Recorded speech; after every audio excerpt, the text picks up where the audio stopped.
Mackinac Island is located on the western end of Lake Huron. It was an important American possession at the start of the War of 1812.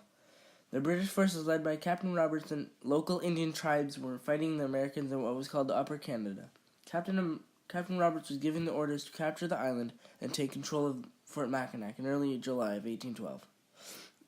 Using the Caledonia, a small ship with 45 of his men and a flotilla of canoes over the 400 local Indians, they set out a 50-mile journey upriver to reach the island.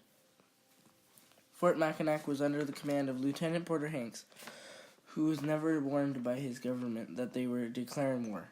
He had 61 soldiers in the fort, and on the early morning of July 17, 1812, Captain Roberts and his force of soldiers and Indians arrived at the island and captured an American scout. He was quickly released and was told to tell the villagers to move to the opposite end of the island, but instead he went to the fort and warned Lieutenant Hanks. It was too late. The British had set up cannons where the men were waiting to attack. Captain Roberts summoned Lieutenant Hanks to surrender, knowing he was outnumbered and unprepared. He agreed to surrender.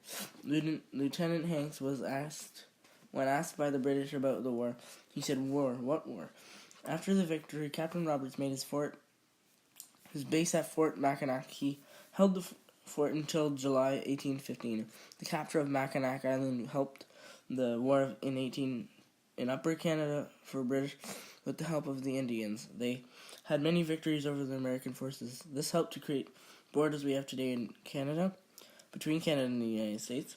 Another interesting fact is no bloodshed was during this battle. It was won by the element of surprise and intimidation. The end.